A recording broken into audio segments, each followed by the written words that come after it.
Gloria a Dios. Bienvenidos todos, hermanos. Amén. Aquí estamos ya recuperándonos de esta tos por el clima, ¿verdad?, que tenemos. Vamos a darle gracias al Señor en lo que señalan los demás hermanos, porque ya hoy sí ya casi se quitó la lluvia, ¿no? Fue una tremenda tormenta. Pero ahorita vamos a orar y darle gracias a Dios. Bienvenido a los que se van a incorporar a través de las redes sociales. Padre Celestial que estás en la gloria, solo tú eres Dios y solo a ti te damos alabanza y gratitud.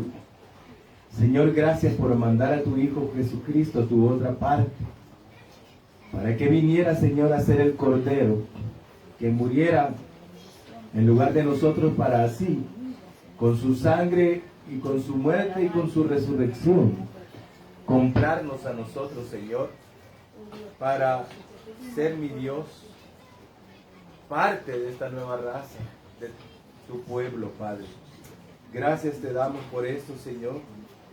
Y hoy te ruego, Padre bendito, que nos ayudes a comprender más, Señor, la geografía del Nuevo Testamento. Padre, gracias, Señor. Aleluya. Gloria a Dios. Amados hermanos, para ir recapitulando, hay que ir recordando para que no se nos olvide, hermano. Estoy tratando de seguir en la manera posible la cronología de los eventos del ministerio de Jesús. Nosotros comenzamos, hermano, con el inicio del Evangelio, que fue el primer anuncio que Dios le dio al sacerdote, ¿cómo se llamaba? Zacarías, el cual vivía en la región de Judea, en el pueblo de... ¿Quién se acuerda? Belén. Esta parte de Belén, ahorita no se puede entrar para un judío, porque esta parte ahorita la administra la república, bueno, los palestinos. Esta parte de Betábara donde bautizaba a Juan también. Ok, entonces ese fue el primer anuncio del Evangelio, porque Dios le habla a Zacarías que él iba a tener un hijo con su esposa, ¿cómo se llama? Elizabeth. Que iban a tener a Juan, que después se iba a llamar Juan el Bautista. Entonces, ese fue el primer anuncio. A los meses, Dios le anuncia a José y a María que iban a recibir de parte del Espíritu Santo al Salvador, a Emmanuel, al Príncipe de Paz, a El Shaddai, a nuestro Mesías y nuestro Cordero Pascual. Luego, recapitulando, cuando Miriam, o sea María, queda embarazada, entonces ella, que vivía con José en Nazaret, de la jurisdicción de Galilea, sube hacia Belén, caminando ¿cuántos kilómetros más o menos? 111 kilómetros aproximadamente, para ir a visitar a Elizabeth. Cuando ellas se abrazan, el Espíritu Santo llena a Juan desde el vientre y lo hace nazareo, lo hace dedicado para Dios, y el niño creció en los desiertos de Judea. Él solito, el niño. ¿Quién lo cuidaba? Dios y los ángeles. ¿Qué comía el niño? Miel silvestre y langostas. Dios le hablaba con él, lo cuidaba en las noches. Fue un niño extraño. Por eso, como él se crió en los desiertos de Judea,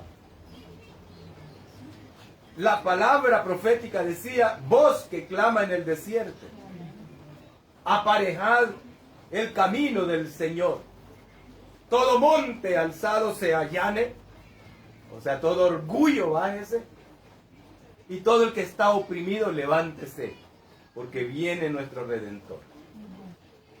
Eso quería decir esa profecía. Él vino a levantar a los caídos, pero también a humillar a aquellos que se creen más que Dios. De manera que el inicio del Evangelio fue allí, en la región de Belén y en la región de Nazaret, separadas por más de 100 kilómetros. Bueno, cuando el niño Juan nace, Augusto César manda un comunicado que todo mundo, de todas partes del imperio, tenía que ir a sacar su DUI a la región donde habían nacido. Tenía que ir a empadronarse. El primer censo del imperio. Entonces, allá por el año 4, año 3 o 2, subieron José y María hasta la ciudad de David, que era Belén, para ir a empadronarse. Pero estando allí, le llegaron los días de su alumbramiento. Y como la Biblia dice en Isaías, que el Señor vendría de manera humilde, que el Señor sería tan callado que ni siquiera iba a quebrar la caña cascada, las varitas que están a la orilla del lago. Ni siquiera esa bulla iba a ser. Que el Señor iba a venir tan humildemente que ni siquiera iba a apagar el pábilo del candil que humea. No iba a meter las manos, sino que iba a venir como cordero para que lo mataran sus trasquiladores. ¿Qué es esto que estoy predicando, hermana Pame? Esta es la justicia de Dios. No que viene a juzgar al mundo, porque todavía no. Esta es la justicia de Dios. ¿Qué quiero decir con esto?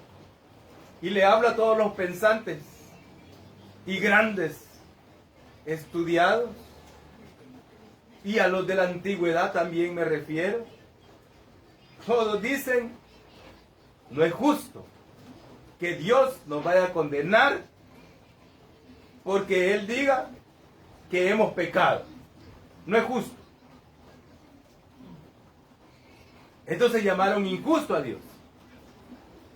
¿De dónde venía ese pensamiento? De Lucifer. No es justo que yo, queriéndome tener también un lugar, ser adorado, yo también merezco ser adorado. No es justo que Él me destierre y un día me vaya a meter a una dimensión de la cual no puede escapar. No es justo. Y siempre he estado así, diciendo que Dios no es justo, y por miles de años le ha metido ese pensamiento a la humanidad, que Dios no era justo. Hasta que Ezequiel dice, alma que peque, esa debe morir. Pero la justicia divina, dice San Pablo, se revela desde los cielos en que el mismo Dios vino a pagar lo que los mismos hombres debíamos. Va. Esa es la justicia divina. Que Él vino a pagar la sinvergüenzada que todo humano debe. Vaya. Ajá, Lucifer, que estabas reclamando. Pero fíjense qué tremendo. A los ángeles no los perdonó. Solo al género humano. Que diga alguien que Dios es injusto porque lo va a mandar al infierno, al lago de fuego por pecador, no es injusto. Porque usted y yo nos deleitamos en el pecado bien galán y no queremos que Dios nos juzgue.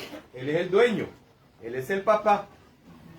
¡Ay, qué injusto Dios! Yo no creo, dicen los hermanos. los hermanos tradicionales. Yo no creo que Dios castiga. Dios no castiga a nadie, dicen ellos. Dios es amor, dice, pero también es fuego consumidor. No, Dios no castiga a nadie, dice.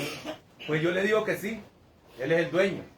Pero para que usted y yo digamos que Dios es injusto, Él vino a poner su vida para que los que abandonemos el pecado y lo busquemos a Él y que vivamos vida santa que le agrade a Él, obtengamos el perdón y la redención. Ese es todo el evangelio de la Biblia. Entonces la justicia divina se reflejó en el advenimiento de nuestro Señor Jesucristo. En esa venida a morir, y pronto viene, dice Apocalipsis, ya no como cordero, sino como Rey de reyes y Señor de señores, a juzgar a los que no se entreguen arrepentidos a Él. A juzgar. Ya viene como Rey, como juez.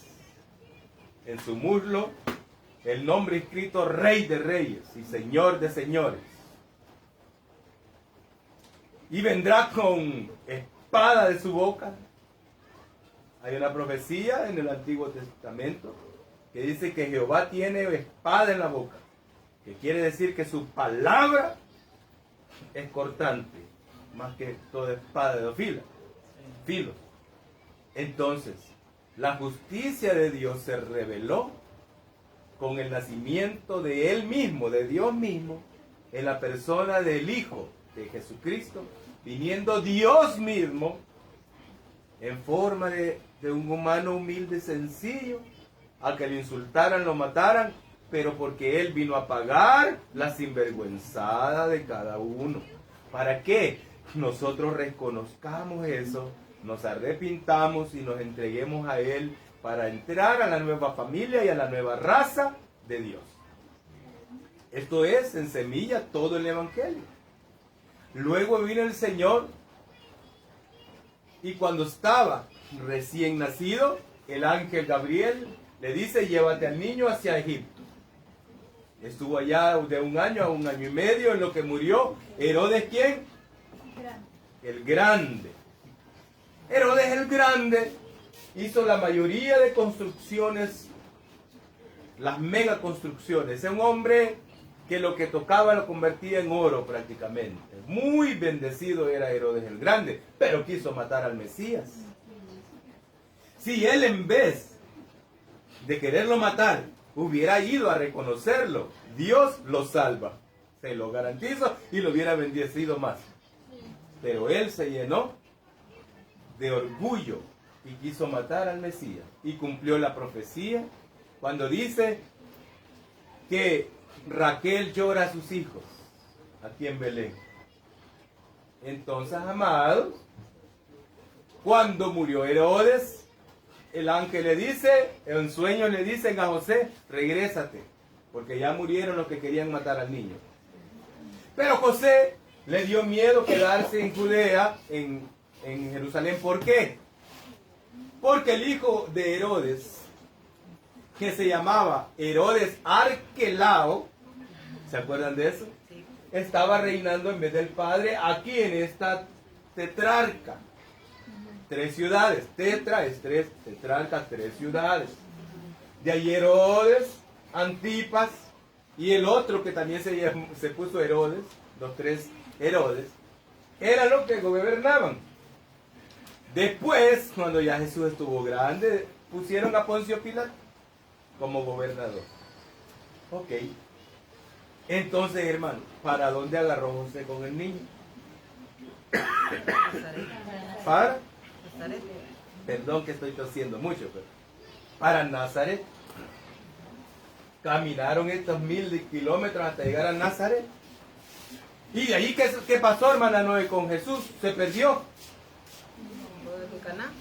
No, la Biblia dice que cada año subían de Nazaret hasta Jerusalén. Para la Pascua. Ah, pero ¿cuántas fiestas eran las judías? 3 fiestas. Entonces, la Pascua el Sukkot y el Pentecostés, todo eso.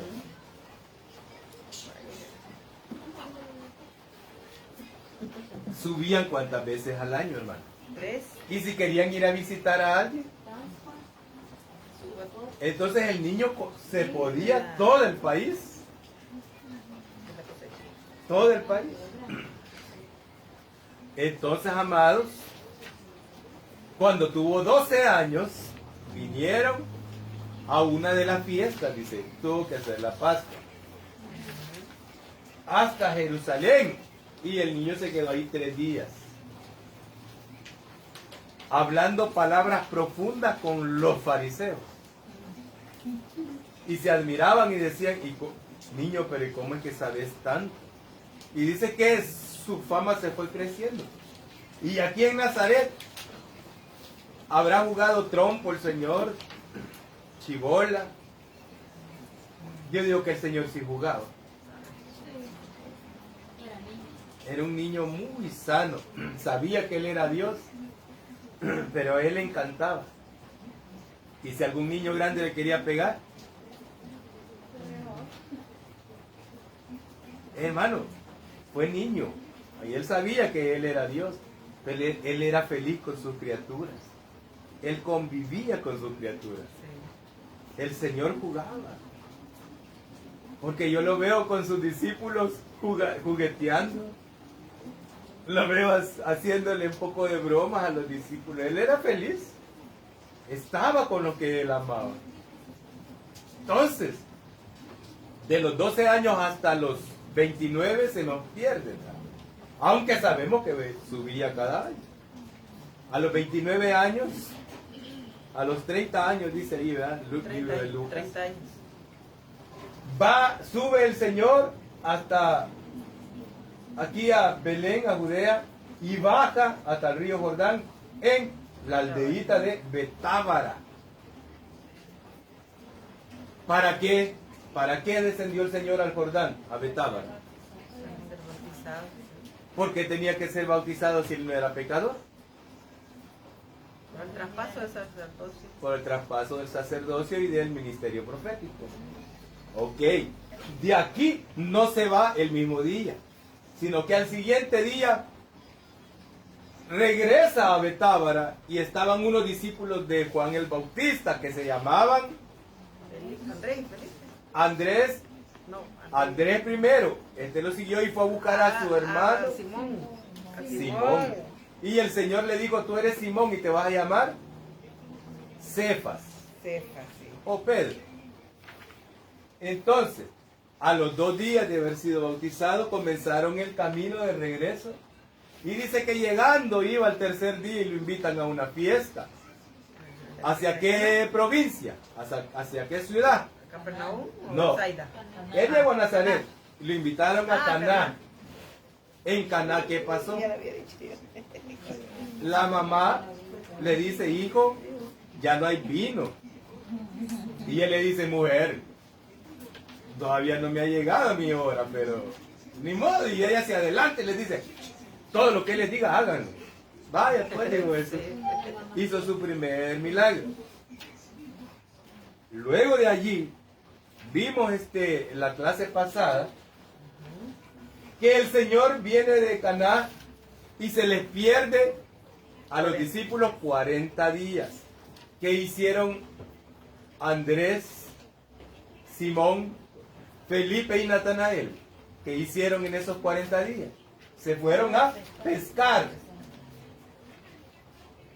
al mar de Genesaret, o mar de Galilea, mar de Keneret o mar de Tiberíades. Tiberíades es una ciudad que está aquí. Ok.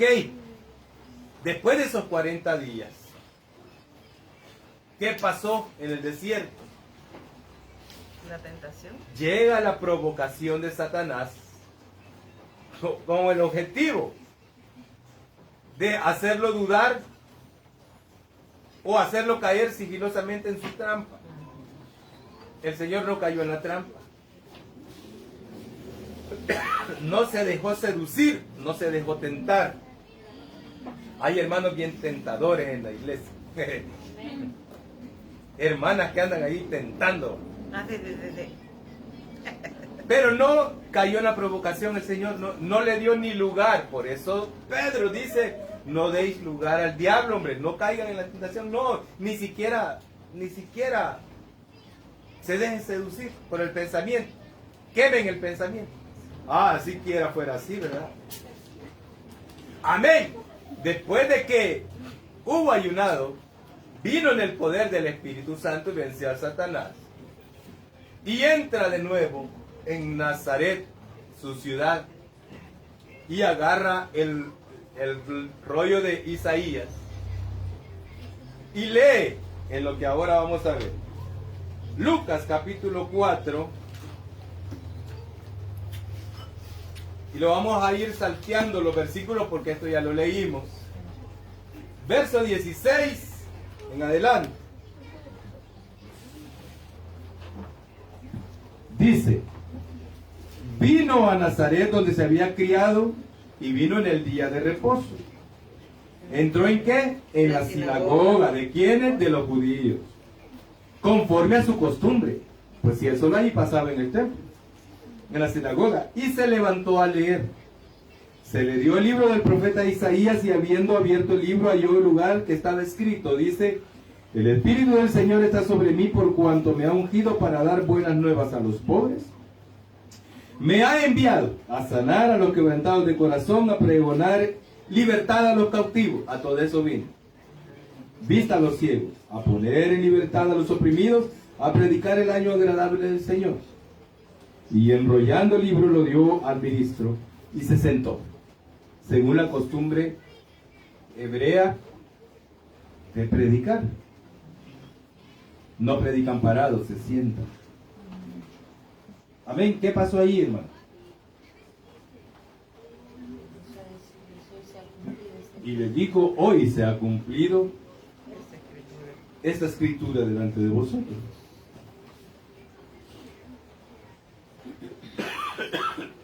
Le dijeron una cosa ahí. Médico, cúrate a ti mismo. Hace maravillas y te vamos a creer, pues. Y él añadió, de cierto os digo que ningún profeta es acepto en su propia tierra. Y en verdad os digo que muchas viudas había en Israel en los días de Elías, cuando el cielo fue cerrado por 3 años y 6 meses. Y hubo gran hambre en toda la tierra. Pero a ninguna de ellas fue enviado Elías, sino a una mujer viuda de Sarepta de Sidón. Hasta allá, hasta Beirut, hasta Siria, Fenicia, hasta Líbano. Allá lo mandó. Elías, me voy a poner este paréntesis. Elías era de una región de los montes de Galaad. Por aquí. De por aquí era Elías. Para él conocer la región aquí era fácil. Ok, sigamos. Pero dice, y muchos leprosos habían en Israel en el tiempo del profeta Eliseo, pero ninguno de ellos fue limpiado, sino Naamán el sirio, de allá. Ok. Al oír estas cosas, todos en la sinagoga se llenaron de ira, porque les dijo el Señor, ya que están de incrédulos, mi evangelio, el evangelio de mi Padre no va a ser para ustedes. El Señor les estaba refiriendo a ciudades gentiles. No va a ser para ustedes, judíos. Va a ser para los gentiles. Vean. Y levantándose, le echaron fuera de la ciudad. O sea, lo corrieron. Sí. Pero lo quisieron matar, vean. Y le llevaron hasta la cumbre del monte sobre el cual estaba edificada la ciudad de ellos, para despeñarlo. Estaba edificada la ciudad de ellos, o sea, Nazaret. Le llevaron a un monte. María salió corriendo porque le iban a matar a su hijo. Y le iban a tirar desde arriba del cerro, que era una parte así como los chorros de Peñadero.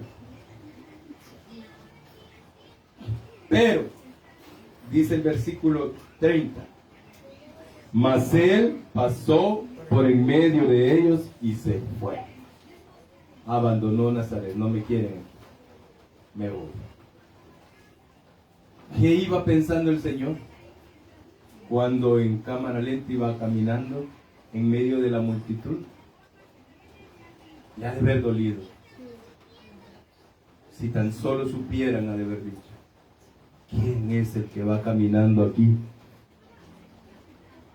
al cual están despreciando?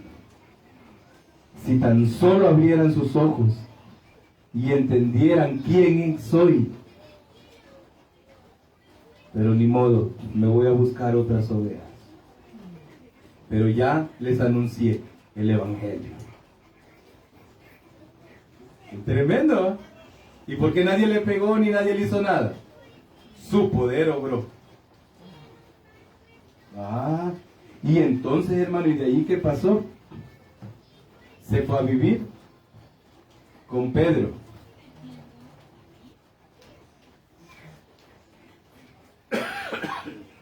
Vamos a leer, hermano.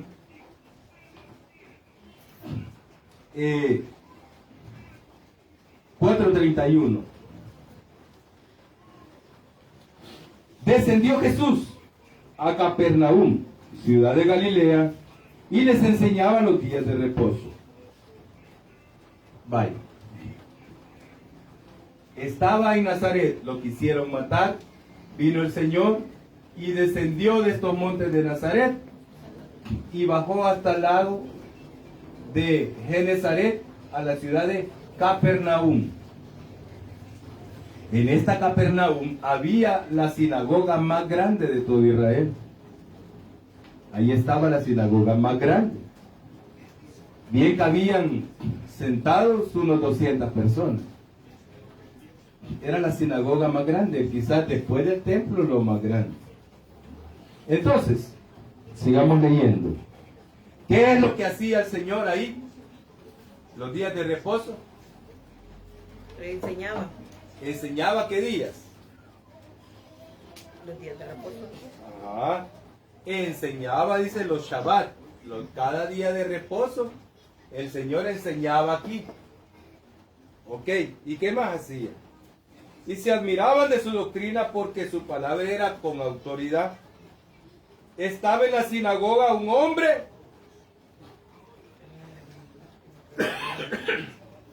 pero antes de llegar al endemoniado, hay un dato que se relata más adelante en el versículo 7, capítulo 7, verso 1, que después lo vamos a repasar. Pero miren, esa sinagoga de la que les estoy hablando, ¿quién la había construido? Aquí dice quién. Después que hubo terminado sus palabras al pueblo que le oía, entró en Capernaum y el siervo de un centurión, a quien éste quería mucho, estaba enfermo. Está hablando de un centurión, un oficial de la guardia romana, alguien que ganaba $450 al mes. En ese tiempo era platal. Es como el sueldo de los exdiputados. Este centurión tenía un criado enfermo al cual quería mucho. Y llegó y le dijo: Señor, mi criado está enfermo, está agonizando. Y mire qué lindo. Hacía buenas obras el centurión romano. Porque los ancianos lo querían mucho. ¿A dónde está? En el 5. Sí. En el 3.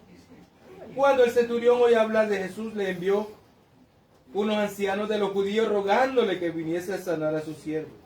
Ellos vinieron a Jesús y le rogaron con solicitud, diciéndole: Él es digno de que le concedas esto. ¿Pero por qué? Porque ama a nuestra nación y nos edificó una sinagoga. El centurión les había hecho esa sinagoga. Regresémonos al capítulo 4, donde estamos. Entonces, en esa sinagoga el Señor les enseñaba. ¿Qué les enseñaba? ¿Qué les enseñaba el Señor? El Evangelio. ¿Cuál Evangelio, hermano? De que todos los libros del Antiguo Testamento hablan acerca de que Dios iba a venir en la persona del Mesías para salvar lo que se había perdido. Toda la Torá, toda la Tanaj habla de que iba a venir Dios en la forma de un Mesías a rescatar. Un Mesías viene a salvar. La gente pensaba que iba a venir como rey. Como él viene en dos partes.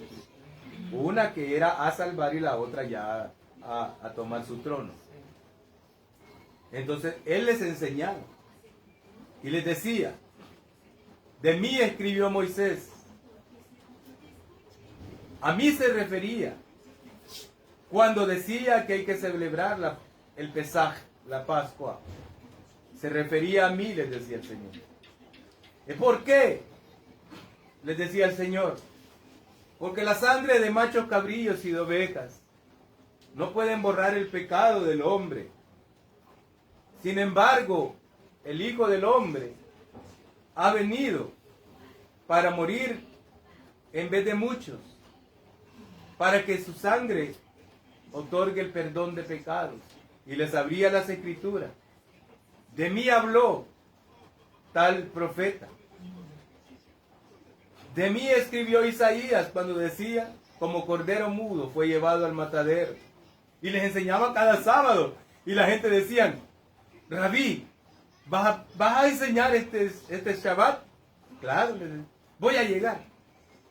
La gente estaba emocionada porque les hablaba palabra viva.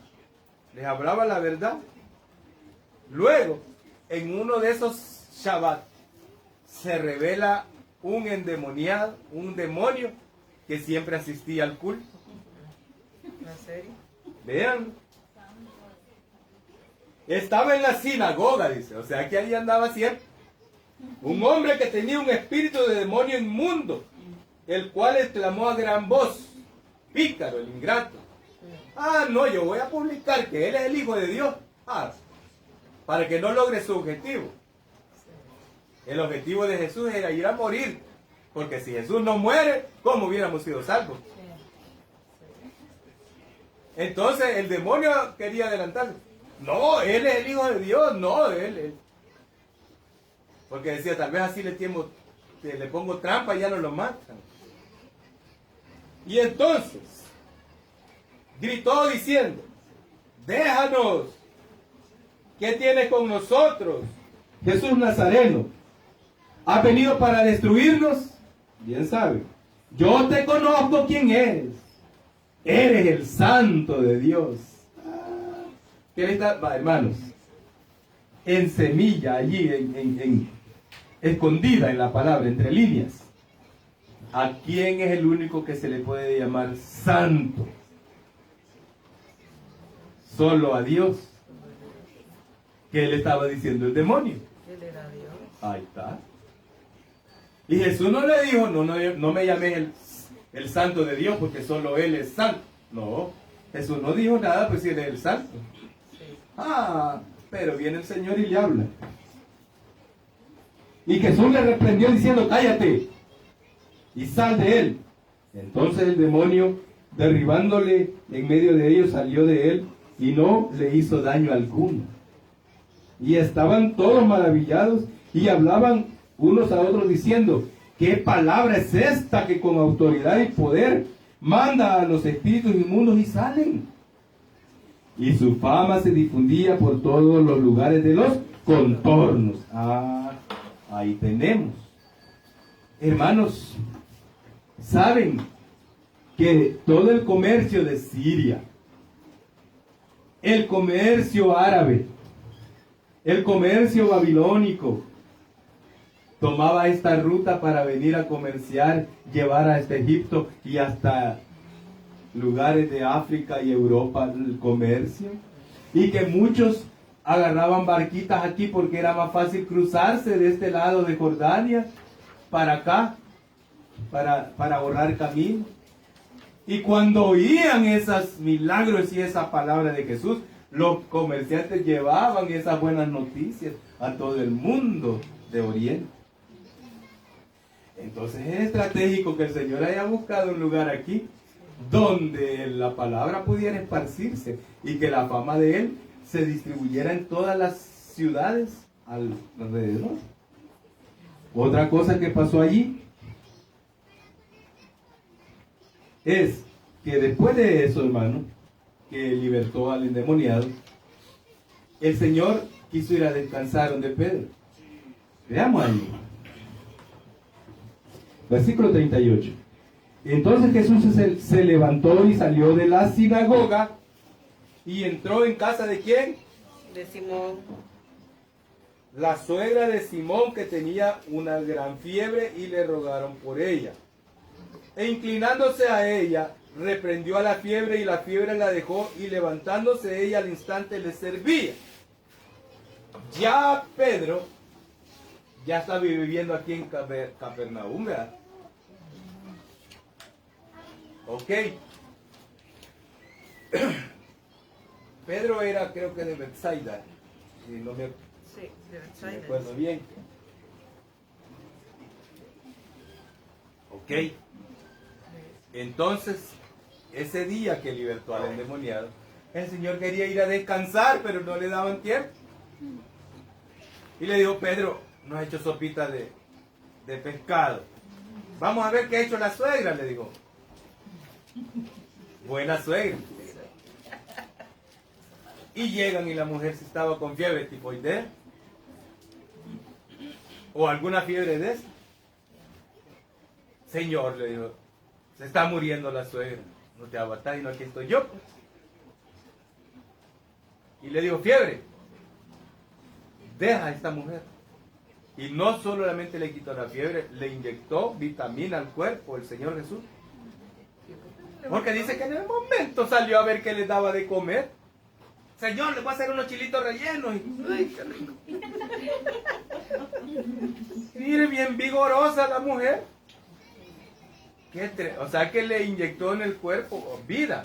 Sí. Ay, con razón, Él es la vida, ¿no? Sí. Solo me acuerdo cuando el Señor bajó con los ángeles donde el profeta Daniel, que ya estaba viejito, y al verlo cayó como muerto Daniel. Cayó muerto, pues. Y el Señor extendió la mano y lo tocó y lo revivió. Le dio vida otra vez. Déjese tocar por Jesús. Dejémonos tocar por Jesús. Para que vivifique nuestro ser, nuestro cuerpo, nuestra alma, nuestro espíritu, nuestra mente. Amén. Mire, dice, después de que sanó a esta mujer, ya de allí ya quedó en su ministerio. Hermano, ¿por qué no se vino a cumplir el ministerio a Jerusalén, que era la capital, que era lo lógico? No que se va a una provincia de gentiles, a Galilea. ¿Por qué?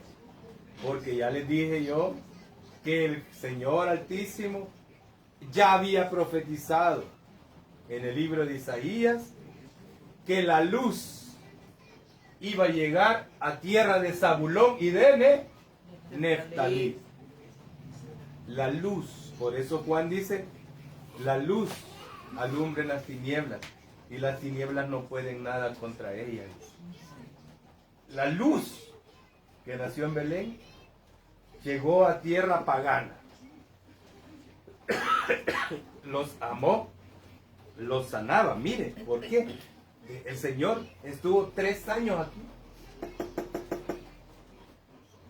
3 años dedicó allí en Capernaum, en la región de Galilea, en estas regiones. 3 años. Sí subía a la Pascua. Sí subía. Cada año subía a las 3 fiestas, pero sus 3 años y algo los pasó aquí, con la gente humilde, los despreciados. Vea usted, después de sanar a la suegra, 4:16, creo que estoy bien. Vamos a ver. Bueno, no. Isaías 4:16 era la profecía que les dije, de Zabulón y Neftalí. Verso 40, vamos.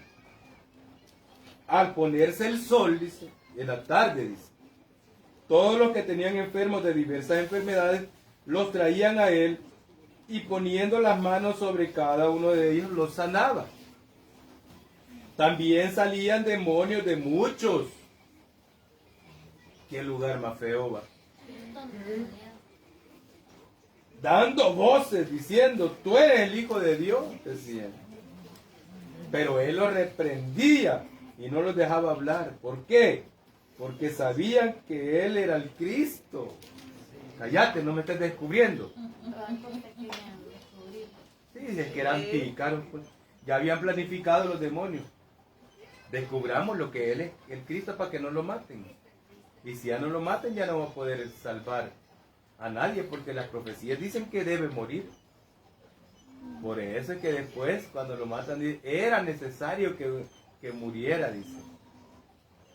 Dice ahí los fariseos y saduceos. Todo el mundo sabía eso, pero no lo querían aceptar. Y los demonios, pero lo que me fascina es que dice que por las tardes, al ponerse el sol, ¿y a qué hora descansaba el Señor? No descansaba, y ya en la tarde tal vez el Señor quería acostarse en la hamaca, ¿no? Caminando, pues si allí no había burro no como hoy los pastores, va. El pastor y los pastores de la nueva era, los millennials, se meten a pastorear porque rapidito quieren andar en grandes picas, dobles cabinas, hacer su dinero, pues. Y predican adulterada la palabra. No, hombre, hermanos, si nosotros que no somos tan bobos, si quisiéramos solo enriquecernos, formas tenemos para hacer alguna changoneta y ver cómo vamos apoderándonos y creciendo económicamente. Pero el Señor no era así. ¿Cuánta gente vitupera el Evangelio ahora? Porque ya casi no hay pastores que trabajen por amor, sino que por amor al pisto. ¿Cuánta gente blasfema? Porque ahora todos los apóstoles solo ven dinero. El amor al dinero es la raíz de todos los males. ¿Cuánta gente ya no quiere el Evangelio? Porque dicen, eso es negocio. Sí. Hermano, qué tremendo. El Señor no tenía ni siquiera un medio burro para trasladarse de ciudades. Y ustedes saben que las calzadas aquí eran empedraditas, o sea, cascajos. Dolían al Señor cuando le metían las piedras. Ustedes creen que no se tropezó en más de alguna y allí iba el Señor. Él se sanaba, pero la caminada, cuando pasaba por lugares calientes, pasaba la noche orando en lugares solos, así como Juan, hablando con su padre. Unos dicen, no, es que Jesús, como era el Hijo de Dios, tenía las mejores túnicas, dice. Y nosotros que somos los hijos del Rey debemos de vestirnos con lo mejor. Según el libro de Isaías, no. El Señor era humilde. Y era el dueño de todo. Y ahora estos pastores y grandes apóstoles. Y apóstoles de apóstoles. ¿Cuántos millones tendrá Benihim? Ni los va a alcanzar a gastar. Y todas las mentiras que dio. Yo me acuerdo cuando me invitó hasta una bruja para que le profetizara en cadena televisiva mundial. O sea, y los apóstoles, ¿quién los nombra apóstoles? Apóstoles enviados, ¿no? Pero tiene que dar evidencias de santidad. Tiene que dar evidencias de que predica el Evangelio por amor y por verdad. Claro, Dios no deja aguantar hambre a nadie, pero esto no es por negocio. Si el Señor hubiera cobrado por cada milagro que hacía, en 3 meses hubiera sido hubiera tenido montones de dinero. Si, oiga lo que les estoy diciendo, si el Señor Jesús hubiera cobrado por cada milagro que hizo, que eran miles, si Pedro hubiera cobrado, le hubiera dicho, a vos te cayó la sombra, ¿me debes? Sí, Pedro, mira cuánto, traete $100 aunque sea, porque con un pispileo te sanaste. Te cayó la sombra, ¿verdad? Te sanaste, sí. Vaya, sembrá pues en el reino, que yo soy buena tierra, sembrá en mí. Y vas a cosechar y vas. Si ellos hubieran cobrado, hermano, como cobran los sinvergüenzas ahorita, los lobos rapaces. Hay pastores que se miran como que fueran grandes siervos de Dios, que tienen una ambición, y no es porque quieran que crezca la misión. Ahí andan agregando un montón de grupos, iglesias, vénganse, métanse conmigo, porque, y todo. Hice este paréntesis porque Jesús no cobraba, y cada tarde dice que el Señor se sentaba a sanar. Ya me imagino ver al Altísimo sentadito en una piedra, con la brisa del mar de Genesaret, con la brisita de Apulo, y decía, vengan hijos míos, vengan criaturas mías, y todos llegaban, Señor, mira, no aguanto esta muela, mira cómo la trae.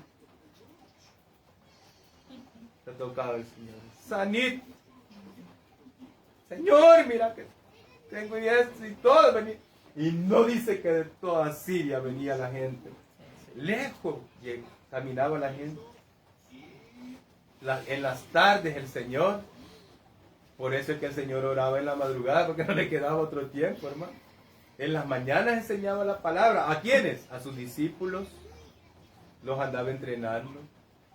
Pero no solamente los 4, sí, era un montón que andaban allí. Les enseñaba. Les decían, miren hijos, la palabra profética esta quiere decir esto. Ese era el mensaje de Pablo. Pablo decía, miren, yo les voy a demostrar que Jesús es Dios y que Él es el Mesías. En tal libro de la Torá dice esto y esto y esto. Pablo les enseñaba de la misma manera en que Cristo enseñaba. Casi era el clon ahí, de la enseñanza, de la doctrina. Pero a Pablo le fue revelado un poco más porque ya Jesús se iba. Jesús enseñó que todo el Antiguo Testamento hablaba de que Él iba a venir como Cordero Redentor. Pablo también hizo lo mismo, pero ya con más revelación. ¿Qué horas son ya para ir cerrando? Espero mañana venir temprano de trabajar para que podamos seguir. Había preparado como unos 10, 12 puntos, hermano. Ya son las 7. Pero me quedo con esto, mire, hermano. Que el Señor en las tardes dice, al ponerse el sol, todos los que tenían enfermos de diversas enfermedades los traían a Él. Poniendo las manos sobre cada uno, los sanaba. También salían demonios de muchos. ¿A dónde sucedieron estas cosas? En Capernaum. Les voy a adelantar algo. En todo Capernaum, en Capernaum aquí, no hay habitantes. Solo hay 2 iglesias católicas, una ortodoxa y una tradicional. ¿Por qué? Les voy a dejar que investiguen cuál fue la profecía o maldición que Jesús profirió contra Capernaum. Ay, tiene que ver Tiro y Sidón, ya les di la respuesta.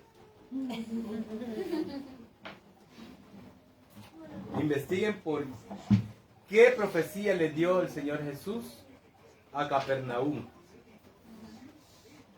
para que no habite nadie ahí hasta el día de hoy. Vamos a orar y a darle gracias al Señor y a bendecir. Bendito seas, Altísimo Señor El Shaddai, Dios creador y todopoderoso, nuestro dueño, porque nos permitiste, Señor, indagar un poco en tu palabra. Señor, te ruego, Padre, que sane nuestros cuerpos, como aquellas tardes en que tú te sentabas a la orilla del mar de Galilea y sanabas a todos los enfermos, Señor. Sánanos, Padre. Sánanos de toda enfermedad, Señor. Y esas manos sanadoras, que también sean muros protectores alrededor de nuestras vidas y alrededor de nuestros hijos, para que lleguen con bien a su casa, que logren ver a sus hijos, Señor, y que estemos protegidos todos por esas manos redentoras de tu Hijo amado, Jesús, el Santo de Dios. Amén. Que el Señor les multiplique las bendiciones a todos. Amén.